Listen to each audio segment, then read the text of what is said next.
The X-Zone Radio Show with Rob McConnell is largely an opinion talk show.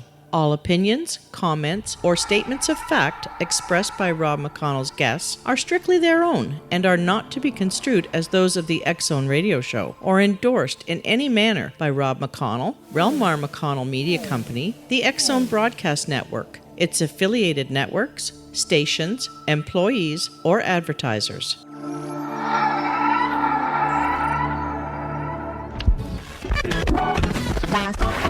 All Hit Radio.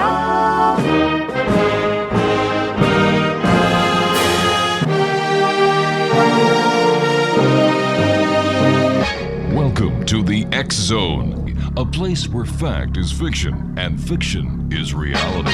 Now, here's your host, Rob McConnell. Welcome back, everyone. My name is Rob McConnell. Joel Richardson is my special guest this hour. He is a recognized authority on the subject of Islam. Joel is a best-selling author, human rights activist, and popular speaker. He is the author of Antichrist, Islam's Awaited Messiah, an analysis of Islamic apocalyptic belief, co-author of God's War on Terror, and the co-editor on Why We Left Islam, Former Muslims Speak Out. Joel has lived in the Middle East nations of Egypt, Jordan, Israel, and Palestine territories, and has been deeply involved with both the study of Islam and interfaith dialogue with Muslims for the past 14 years.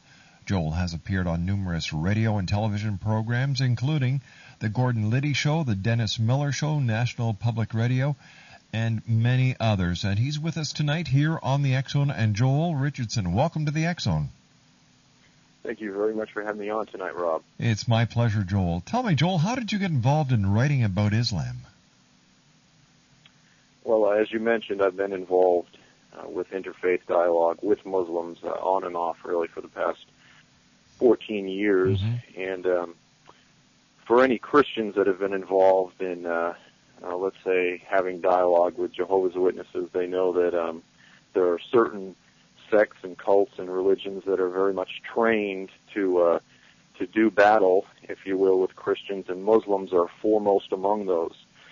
So when you get involved with having conversations with Muslims, you're going to be challenged on nearly every issue that you can imagine. And as a result, over the years, as I've walked through this season of interfaith dialogue, I've had 7 or 8 different books going at any given time, and I've studied virtually any subject that you can imagine, from the development of the canon of the Bible to early church history to unusual subjects such as Islamic apocalyptic belief.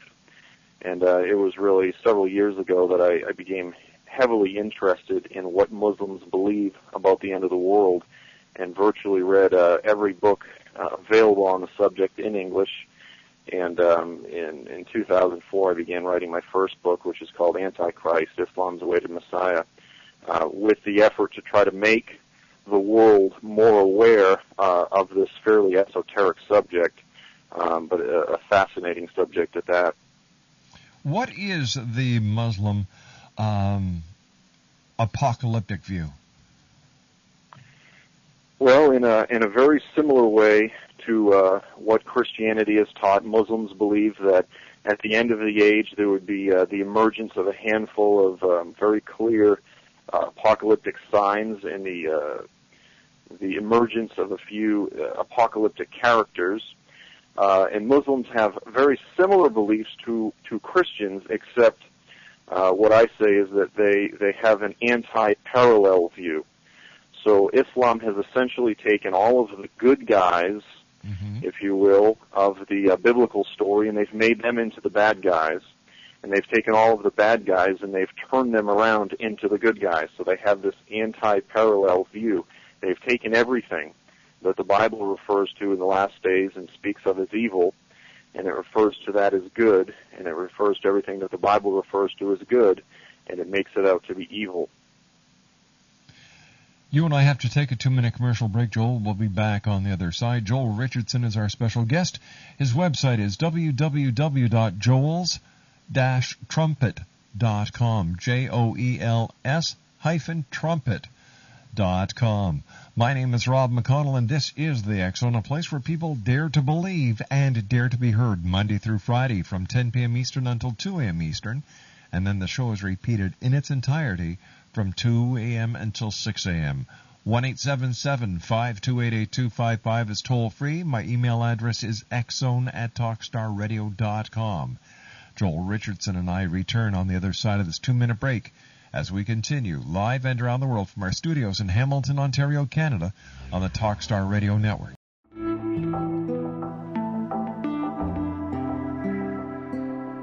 Take a step back in time and discover old Florida cuisine at Marsh Landing Restaurant in Fellsmere. Enjoy delicacies such as frog legs, gator tail, catfish, and swamp cabbage, or enjoy the more traditional cuisine like hand-cut Angus steaks, ribs, and seafood. Join us for breakfast with a southern flair featuring sweet potato pancakes, biscuits, and gravy, and much more. Planning a party? Marsh Landing's private dining room can accommodate groups from 8 to 80 people.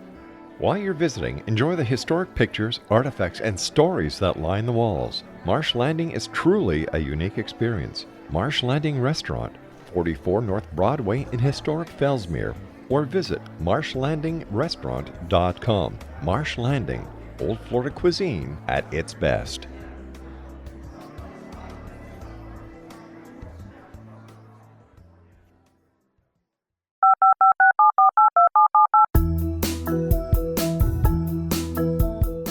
Did you know that when you're on the road with limited data or Wi-Fi, you can still listen to the X Zone Radio Show with Rob McConnell, The Science of Magic with Gwilda Wiyaka, X-1, Dimension X, Space Patrol, and every minute of the X Zone broadcast network by calling 213-401-0080, courtesy of Audio Now. No smartphone, app, or internet needed. It saves your data plan, and it's free if you have unlimited minutes. Call 213-401-0080 to listen on any phone, anytime, anywhere. Remember 213-401-0080 for the best of the paranormal, parapsychology, and sci-fi radio programming anywhere, 24/7, 365. Joel, is Islam truly a religion of peace, as President Bush and many others claim? Well, that's an important question. I wish the United States would get clear on it. The irony is that when we have an individual such as Adam Yahya Gadan or Johnny Walker Lind from California who converts to Islam and goes to the mosque and learns about Islam and then follows Islam all the way to Pakistan in order to try to better his practice of Islam, we arrest them as enemy combatants or terrorists. And so the question is, which is it? Is Islam a religion of peace, or are these individuals enemy combatants and terrorists? The United States needs to get this down. The fact of the matter is that Islam is and has been from its very inception, after the pattern of its founder, Muhammad, a violent, militaristic, totalitarian ideology. And it is, in fact, the antithesis of a religion of peace. Now, how important is the subject of the end times within Islam? Well, there's a famous tradition with it. Do we still have Joel there? Stephanie, is Joel there? Okay, do you want to get him back up, please? All right, we just had a technical glitch. We're going to be getting Joel Richardson back on. Joel is a recognized authority on the subject of Islam. Joel is the best-selling author, human rights activist, and popular speaker. He is the author of Antichrist, Islam's Awaited Messiah, the analysis of Islamic apocalyptic belief, co-author of God's War on Terror, and the co-editor of Why We Left Islam, Former Muslims Speak Out. And he's going to be back with me momentarily. Okay, he's back with us. Hi, Joel. Sorry about that, Rob. I've been having trouble lately here. Yeah, within Islam, belief in the end times is an essential belief. Literally, the Quran says you must believe in Allah and His Prophet and in the last day, and then in the angels and in the final judgment. So it literally mentions the belief in the last day immediately after, you must believe in Allah and His Prophet. It is an indispensable aspect of Islam. Christianity is belief in the end times has almost become an optional doctrine. Within Islam, it is primary. Now, what are some of the basic beliefs that Muslims believe about the end of the world? Okay. Well, let me get a little bit more specific. I was beginning to touch on it before the break. To try to contextualize it, within the Bible, the basic template for the end times is that there will be an individual known as the Antichrist, and he will be assisted by someone known as the false prophet. And these two individuals will gather a coalition of nations from throughout the world, and they will take this coalition, and as military leaders, they will attack the nation of Israel. They will establish their rule over the world from the Temple Mount. They will slaughter Jews. Eventually, the Antichrist himself will demand to be worshipped. The false prophet will assist him in this process, and they will declare essentially a one-world religion. Now, eventually, according to the Bible, Jesus himself will return from heaven to defeat these individuals, and he will return as a defender against the aggressors. Now, within the Islamic template, you have a character first and foremost known as Imam al-Mahdi. Now, some of you may have heard the president of Iran discussing Imam al-Mahdi. This is the primary Islamic Messiah figure. And he will be assisted, according to Islam, by an individual known as Isa al-Masih. That's Jesus the Messiah. He will be the assistant to the Mahdi. These individuals will raise up a coalition of Islamic nations. They will attack Israel. They will slaughter Jews. They will establish the Islamic Caliphate, or the Caliphate, from the Temple Mount. They will declare that Islam is the only religion that can be practiced throughout the earth. And then they will, as I mentioned, slaughter Jews and literally eliminate Jews, the final Holocaust. The famous Islamic tradition that is cited daily in the Palestinian mosques and really throughout the Islamic world. It was just this week removed from the University of Southern California website, is that the day of resurrection will not come until the Muslims fight against the Jews and kill them, until there are only a few Jews left hiding behind a tree or a rock, and the tree or the rock will cry out and say, "Oh, faithful Muslim, there is a Jew behind me. Come and kill him." And this will be carried out by the Islamic al-Mahdi and as who they believe to be Jesus Christ. Then, according to Islam, the Antichrist, who they refer to as Ad-Dajjal, will come, and he will be followed by Jews, and of course he will be defeated by Imam al-Mahdi and by this individual known as Isa al-Masih. So you can see how Islam has an identical story to what the Bible teaches, except it's completely twisted it on its head. I was wondering if you could tell us about what the Muslims believe about the mark of the beast. Well, this is another very interesting anti-parallel, because the Bible teaches that in the last days that all people throughout the world will be forced to accept a badge of identification, a mark, and there's been all sorts of discussion and debate about this, on their forehead or on their right arm. And this will be a mark that will identify them with the final end-time Antichrist religion. Now, what Muslims have done is they've borrowed and stolen from various Christian and Jewish traditions, and they formed their own apocalyptic traditions. And so when Muslims read about the beast in the book of Revelation, they don't realize that it's figurative, and the beast is actually referring to an empire. So Muslims believe that at the end of the age, a literal beast will emerge out of the sands of Mecca in Saudi Arabia, and this beast will be, surprise, surprise, he will be a good beast. And this beast will mark the foreheads of all true Muslims.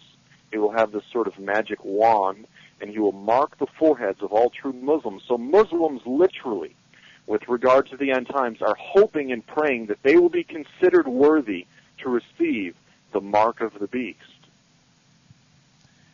Everything is turned right around. Yep, exactly. And when you take that a step further, yes, what I articulate with Walid Shobat, Walid is a former Palestinian terrorist, in the book God's War on Terror, what we articulate, or what we argue, is that when the Bible speaks in Revelation 13:17 of the emergence of the beast in the end times, that it's speaking of an empire, and specifically the revival of the Islamic empire.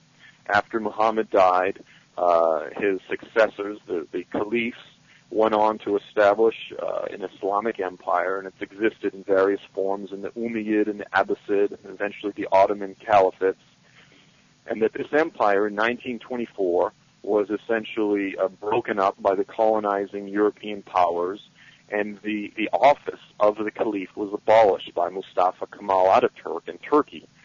And what we argue is that in the last days, this empire will revive, and it will reform throughout the Middle East. And in fact, we're seeing that very thing taking place today, and that we will eventually see the reestablishment of the caliphate. So this is what we believe is the beast, if you will. It is this being that's described, as this beast with 7 heads and 10 horns and so forth. And so, interestingly enough, again, Islamic tradition teaches that the beast would emerge from where? It is a beast that would emerge from out of the earth, from Mecca. So, in the Bible, again, I believe that the Bible teaches that the last days empire would literally emerge out of Arabia, out of Mecca, out of the womb of Arabia, from where Islam burst forth. You would eventually have the bursting forth onto the earth of this Islamic beast empire. And likewise, Islam teaches that the beast would emerge out of Mecca to mark the heads of all of the true Muslims. There are so many similarities, and yet there are so many differences. And where did all this come from? Well, Rob, I'm not sure about you, but when I look at this, to me, when I look at the various design throughout the earth, I look at all of the various laws of science, I see the clear hand of a designer. I see intelligent design. Yes. And when I look at the multiple parallels, I say, this is more than mere coincidence. This is more than mere coincidence. And really, for someone who does believe in the Bible, the only option that one is left with is that there was the hand of an intelligent being, an intelligent evil being, in the history and the development of Islam. And that being can be none other than Satan, than Lucifer. There are various human reasons that Christians were converting to Islam back and forth, and traditions were borrowed, but the end result is that Muslims throughout the world today have been set up. They have a 1,400-year-old prophetic tradition that teaches them to welcome the Antichrist when he comes with open arms, as if he is the Messiah, as if he is their Savior. Joel, stand by. You and I have to take our news break at the bottom of the hour. Joel Richardson is our special guest. www.joels-trumpet.com. Joel and I will be back on the other side of the news as the X-Zone continues right here on the Talkstar Radio Network from our studios in Hamilton, Ontario, Canada. Monday through Friday from 10 p.m. Eastern until 2 a.m. Eastern, I am here with you, the members of the X-Zone Nation. Our websites, www.xzoneradio.com, xzonetv.com, and xzoneipod.com. We'll be back after the news. Don't go away.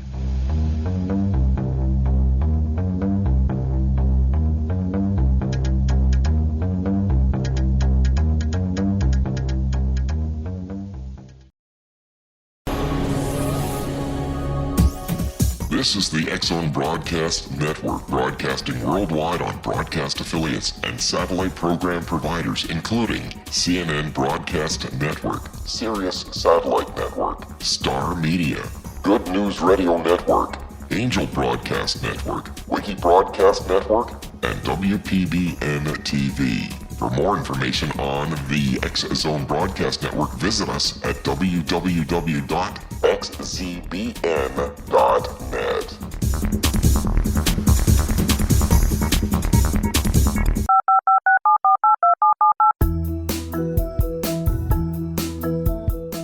Did you know that when you're on the road with limited data or Wi-Fi, you can still listen to the X-Zone Radio Show with Rob McConnell, The Science of Magic with Gwilda Wiyaka, X-1, Dimension X, Space Patrol, and every minute of the X-Zone Broadcast Network by calling 213-401-0080, courtesy of Audio Now.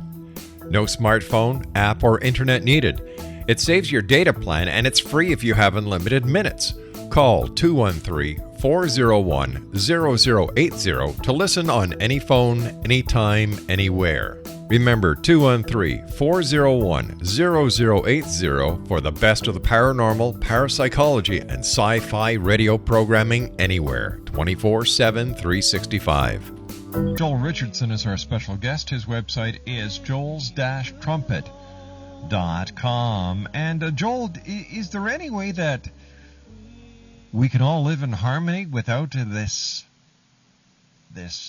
constant threat of war, or the constant threat of the tension that we're living with these days, and what's going on in the Middle East? Is there any way that we can ascertain global peace?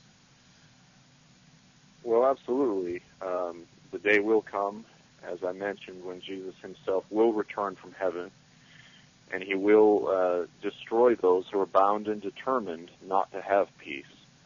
Unfortunately, there is evil in the world. Mm-hmm. And when you have 1.5 billion individuals who have been born into a tradition which teaches them that they cannot have utopia, they cannot have Islamic paradise until, as I mentioned earlier, until the Jews are killed, until the final Holocaust is completed. How can we expect the nation of Israel to sit down at the table with individuals like this who are determined to kill them and treat them as peace partners? It's really unfair of President Bush and Condoleezza Rice to go over and expect the Israelis to accept a peace with a people, 70% of which want to see them destroyed. Now, as you mentioned earlier, I've lived in the Middle East, and yes. A good percentage of the Israelis are members of the Labor Party. They're individuals that want nothing more but to have a place somewhere in the world where they can raise their children without fear of being killed simply because they're Jews. And for that reason, the Bible gives us the glad tidings that the day will come when Jesus himself will return, and he will give the nation of Israel peace with her surrounding nations, the surrounding neighbors, but the peace will come after victory. The peace will come after Jesus himself specifically destroys the nations that are bound and determined to destroy Israel. And unfortunately, until then, we won't have peace. What was it like living over there? Well, it depends where you are. The nation of Israel itself is a very, very, very liberal nation. The majority of Israelis are not religious.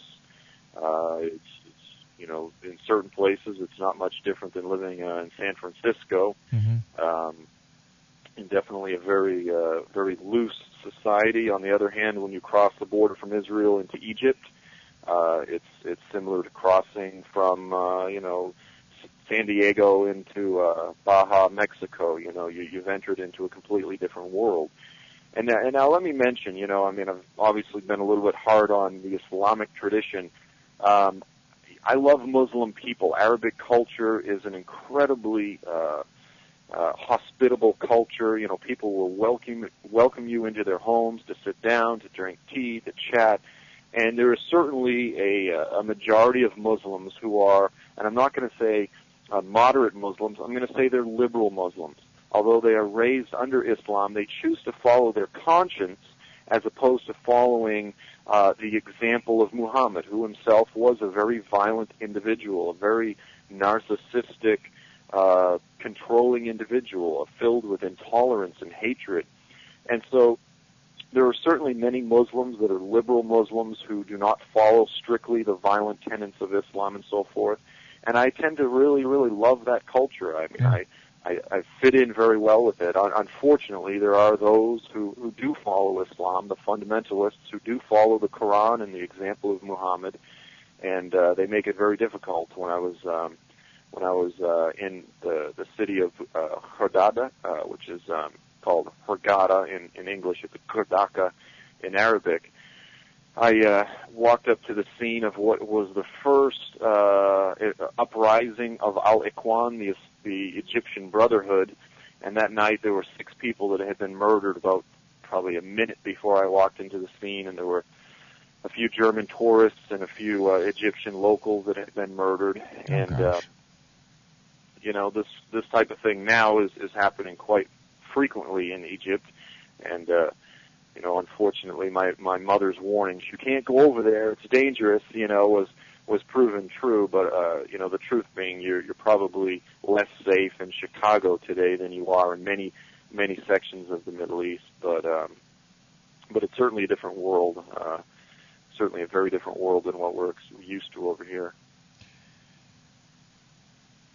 What are some of the proofs, Joel, that we are truly living in the end times? Well, as I mentioned earlier, the Bible makes it very clear that in the last days there would be an empire that would reemerge from the Middle East. Mm-hmm. And the Bible gives us very specific names and locations of the nations that would be part of this last days empire. Specifically, is the book of Ezekiel 38:39, mentions that we would see the emergence of the empire led by Turkey, Syria, Lebanon, Iran, Libya, Sudan, that these nations would begin to form a coalition, and then it says, and many nations with you. And today we are literally seeing the emergence of this coalition of nations, this unification of the radical nations of Iran, Syria, Lebanon.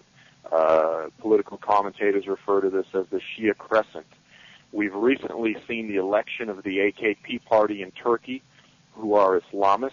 Now, Turkey is really the longest-lasting secular nation in the Middle East. As I mentioned, since 1924, Turkey has been a largely secular Islamic nation. Recently, we saw the Islamists take over, and under the administration of Prime Minister Erdogan and President Gül, we are seeing the creeping Islamization of one of the more secular nations in the Middle East. And Turkey is taking a leadership role in all of these things. And we're also seeing the move toward what the Bible refers to as the covenant of death. It's a 7-year peace treaty that it says the nation of Israel would enter into with the surrounding nations, and it would be a peace treaty that would eventually be broken. Now, I mentioned some of the parallels and the anti-parallels earlier between Islamic apocalyptic belief and what the Bible teaches.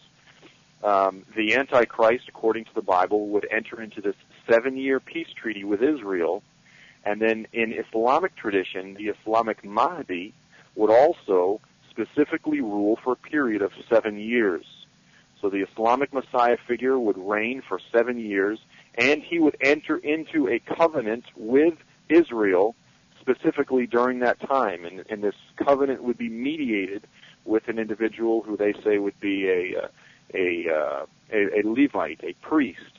And so there again you have another very strikingly clear parallel. So as we're seeing in the Middle East, we're seeing the push now, even under the Bush administration, for a peace treaty with between Israel and the surrounding nations.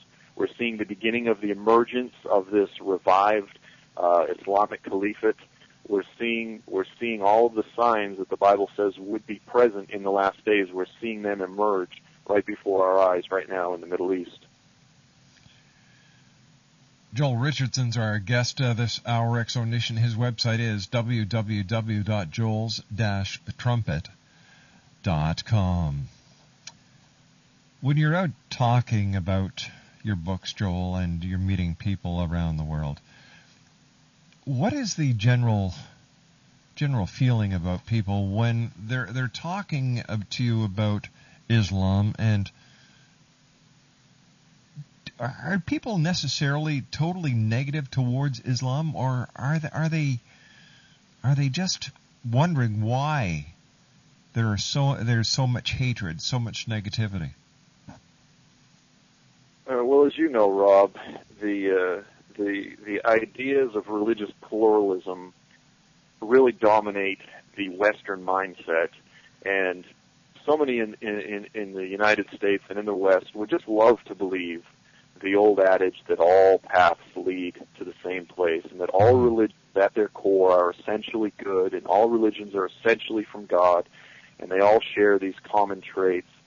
But they failed to take into consideration that perhaps 1,400 years ago in the Middle East, that someone like a David Koresh or like a Jim Jones rose up, a cult leader, a narcissist at the core, and rather than being wiped out in the jungles of Guyana, or rather than being murdered by the American government, Muhammad succeeded and his religion spread.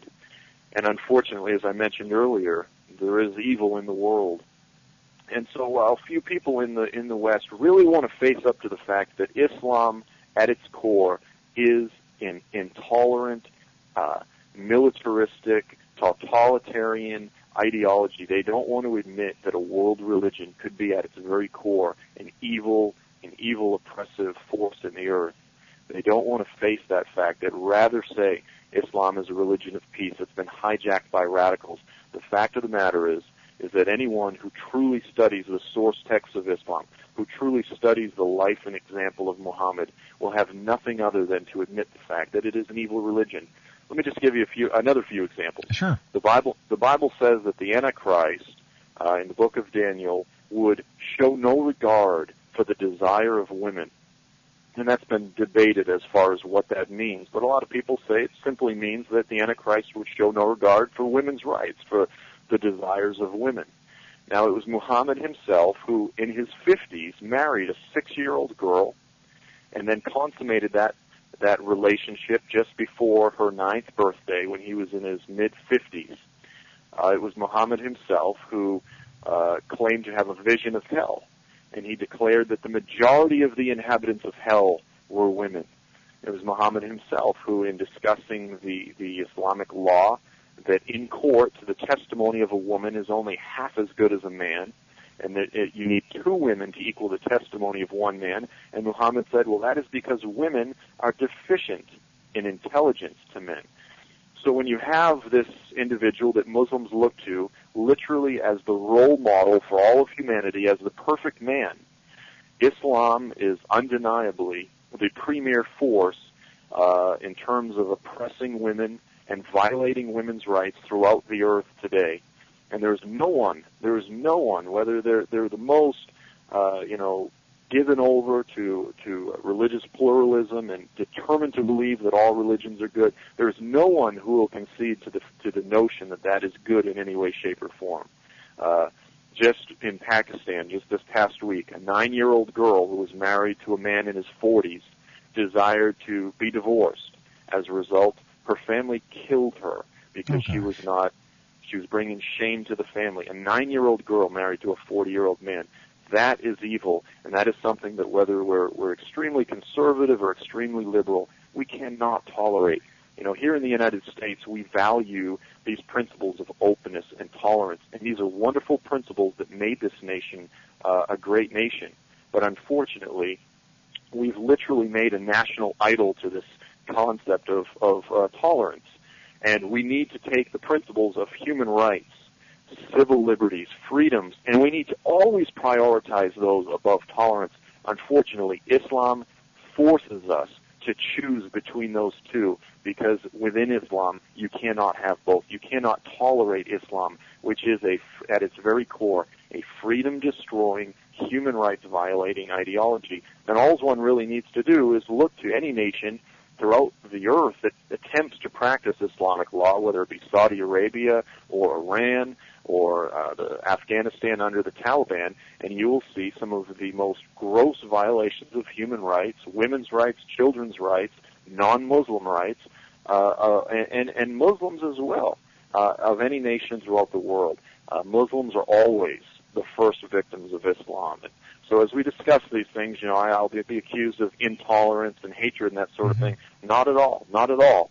If I love someone, I'm going to tell them the truth, and I'm going to stand up for the Muslim that's oppressed, as well as the non-Muslim that's oppressed. And it's a dark, dark picture. But as I said, if one believes in the Bible, that the day will come when all of these things will be corrected and all of these things will be righted, and indeed the world will live in peace in the near days to come. Joel, stand by. We've got to take our final break. Joel Richardson is our guest. www.joels-trumpet.com. When we come back, we'll take a look at who's going to be with us tomorrow night here on the X Zone, live and around the world from our studios in Hamilton, Ontario, Canada.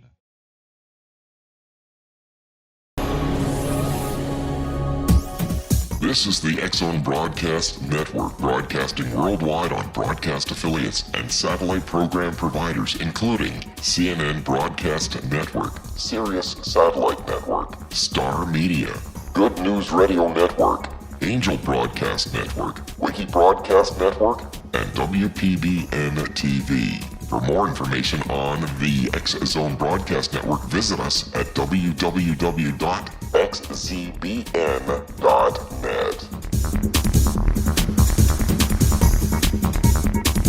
19th Sergeant Central. 19th Sergeant, check. Officers on the scene. Hi, I'm Larry Lawson, host of Paranormal Stakeout. With over 36 years in law enforcement, I have learned a few things. The most important is the proper gathering and preservation of evidence is vital to putting the bad guy behind bars. It's no different in the world of paranormal investigation. Whether it's the search for the afterlife, cryptozoology, UFOs, and extraterrestrials, how we gather the evidence, preserve that evidence, and present it to a jury of our peers will make the ultimate difference in proving the existence of worlds and entities that are beyond our imagination. Join me, Larry Lawson, every week on Paranormal Stakeout when, along with my guests, we'll take a journey to prove with indisputable evidence what man has struggled to believe for centuries. Go to xzbn.net for the broadcast schedule and check me out at paranormalstakeout.com.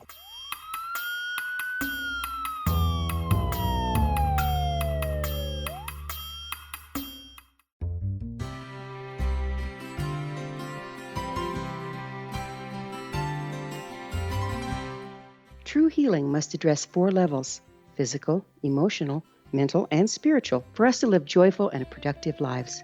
We tend to treat 3 of the 4, leaving the spiritual languishing.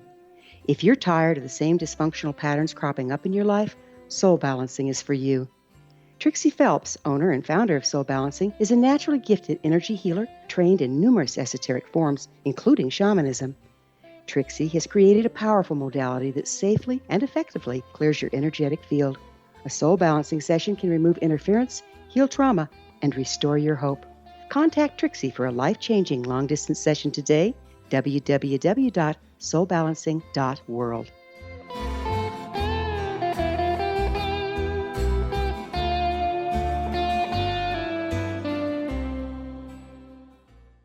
Welcome back, everyone. I'd like to take this opportunity of thanking all our guests tonight. And let me see, Pastor Harry, Lisa Lindley, Ellie Marzulli, and our guest this hour, Joel Richardson. On tomorrow night's show, we're going to be talking to the sorceress of the Himalayas. We're going to be speaking to Dr. Harold Katz about the connection between gun disease and cancer. Michael Horn joins us. He is the North American representative for the Billy Meyer Group. And Mitch Batros with Earth Changes Update. Joel Richardson is our guest this hour, www.joels-trumpet.com. And Joel, the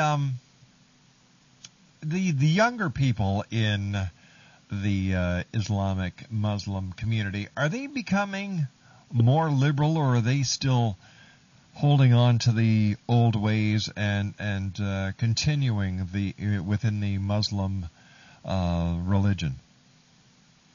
Well, it depends where you are. In Iran, there's certainly the liberalization of a lot of the youth, but at the same side, in nations like Egypt today, we're seeing a revival of Islamic extremism. There's a lot of interesting trends throughout the Islamic world.